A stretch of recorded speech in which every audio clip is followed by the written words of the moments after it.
Good afternoon again to everyone and welcome again to my channel, and it's me again, ang inyong chismosong kaaldab vlogger.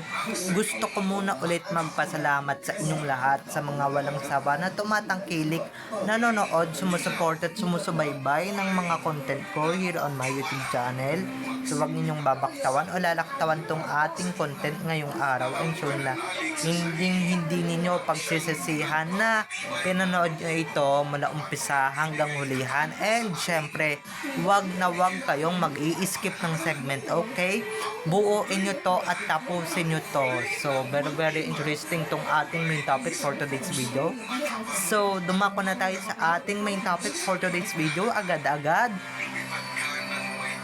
At least, 'di ba? At least sa mga sis at brothers natin dito sa ADL, at least kinasal sila, 'di ba? Yung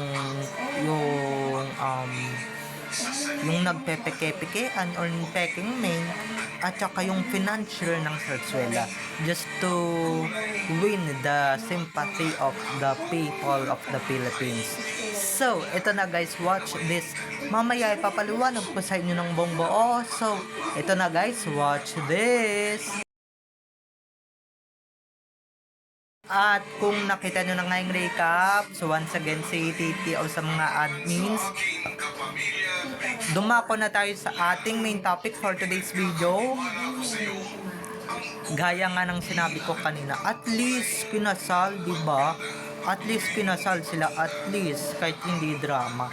Para nga naman mapatunayan sa mga hunghang at bobo na madlang people or sa mga netizens, sa mga hunghang na yan na naniniwala sa Sarsuela, 'di ba? At least yung financier pati yung peking Ming Mendoza talagang kinasal, 'di ba?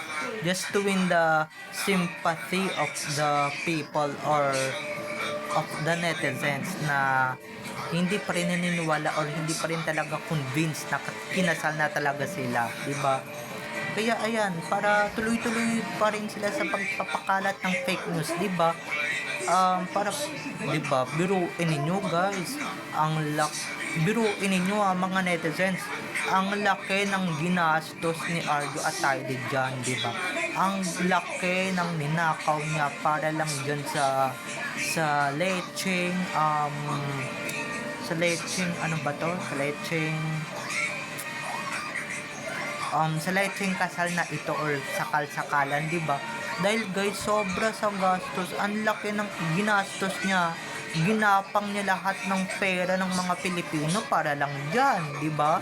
Ninakaw niya, inano niya lahat, anong tawag dito? Inano niya lahat ng ito, ninakaw niya lahat ng ito, tapos, di ba, doon lang siya sa pocho-pocho na kasal mapupunta. At sa bagay, di ba, pinapatunayan lang naman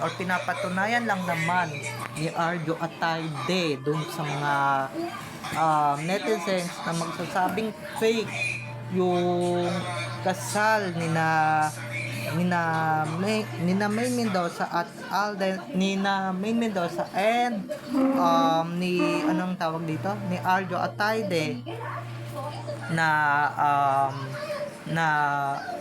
ano talaga siya, na totoong kasal kasi siya. Kaya ay, 'di ba? Di ba? Alam nga naman hindi ka gumastos sa peking kasal or 'di ba? Peking kasal na nga lang, tapos putyo-putyo pa yung attire, putyo-putyo pa yung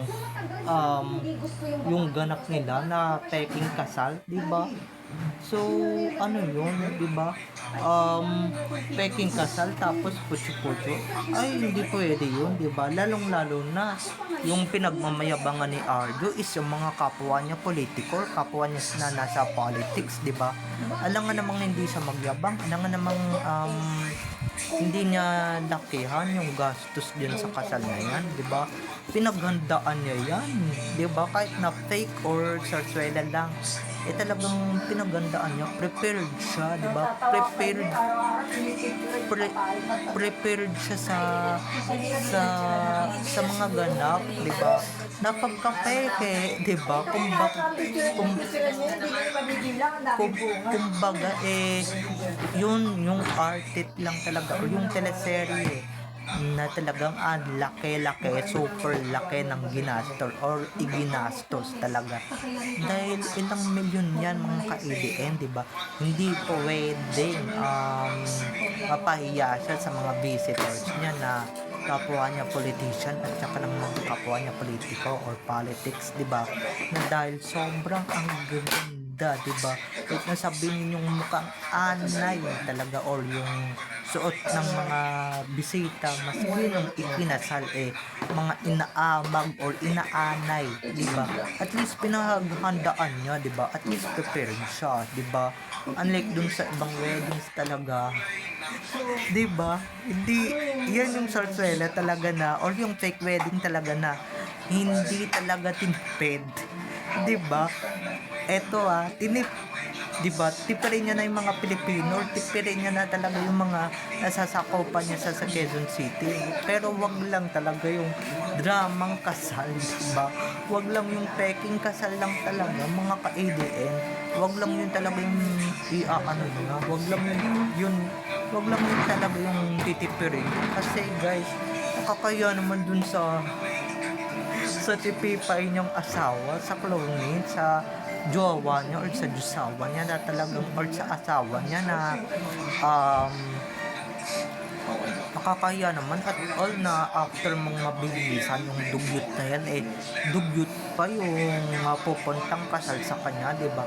Dapat naman talagang bonggahan, di ba? Bongga yung yung kumbaga bongga yung anong tawag dito, yung bongga yung kasal at bongga dapat yung attire ng groom at ng bride pati ng mga bridesmaids, di ba?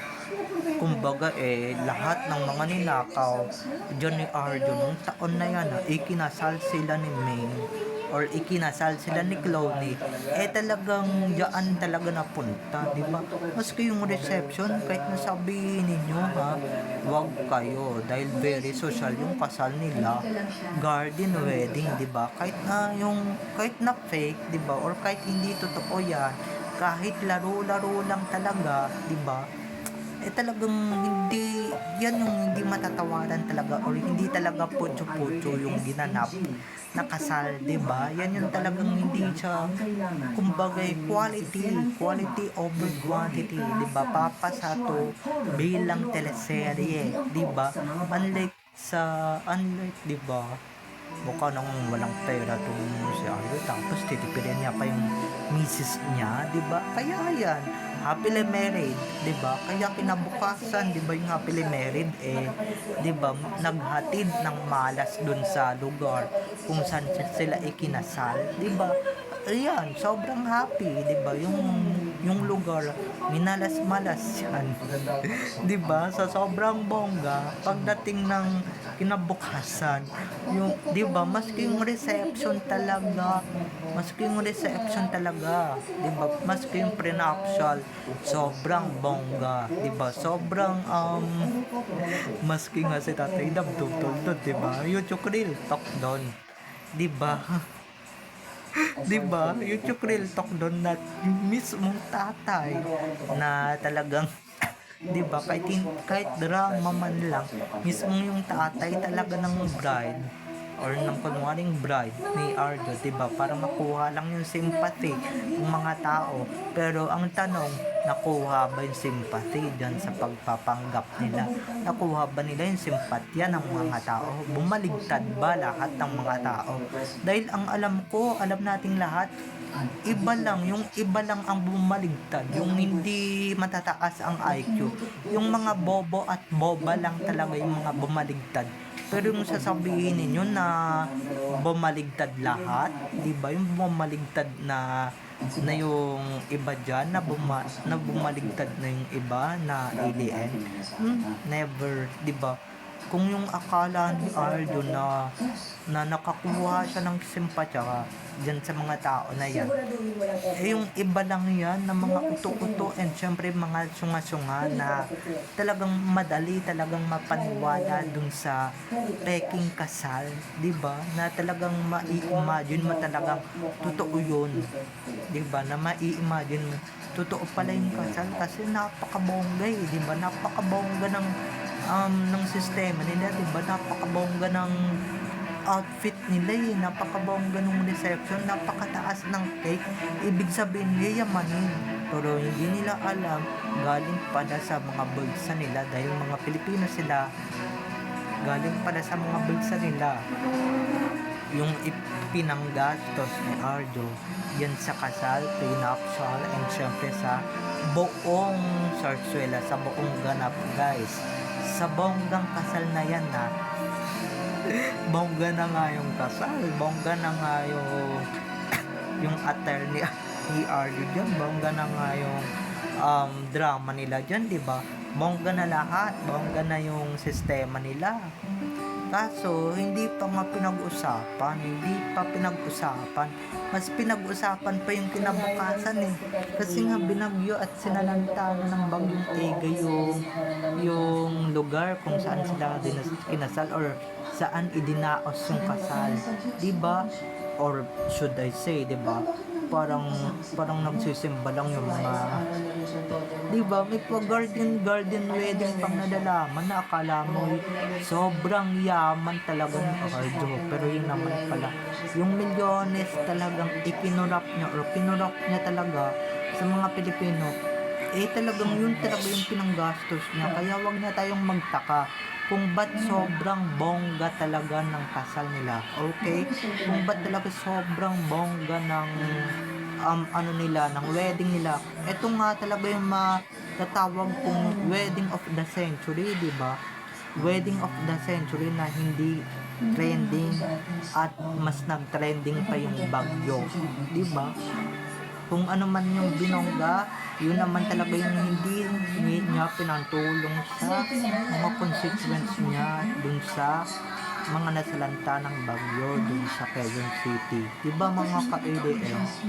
Pero yun na lang, mas kawawa yung mga, diba, kung kayo ikinasal ng bongga, kinabukasan kawawa naman din talaga yung mga taong nasalanta, syempre yung mga naagrabyado ninyo, yung mga binabaw ninyo, diba? Kawawa naman sila, diba? Wala silang peace of mind at wala silang katahimikan, yung lugar na dapat talagang tahimik. Kaso, napunta kayo, diba, na nagdaos kayo ng kasal dyan, nagdaos kayo ng fake wedding dyan, or should I say, ng totoong kasal dyan, ng totoong drama, diba? Or, diba, kung mas marami pang bisita, di sana, mas nanood, mas nagmistula pang, hindi kasal yun mas nagmistula pang teleserye.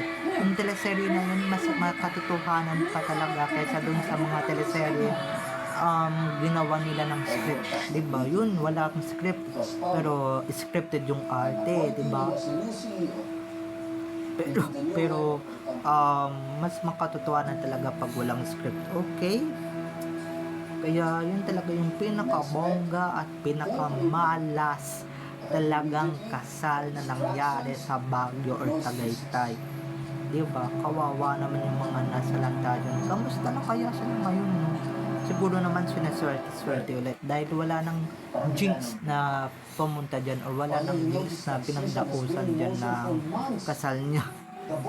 Or wala nang malas. Dahil yun lang naman talaga yung malas yun lang naman talaga yung may hatid at batid talaga ng malas, diba mga ka-ADN? So, bye-bye na mga ka-ADN, I love you all, have a nice day, keep safe, and God bless everyone, bye-bye, I love you all, enjoy watching. Don't forget to subscribe to my YouTube channel, and syempre don't forget to click the notification bell para pag nag-upload ako, kayo agad ulit ang manonotify sa aking mga susunod pang i-upload na mga videos, okay?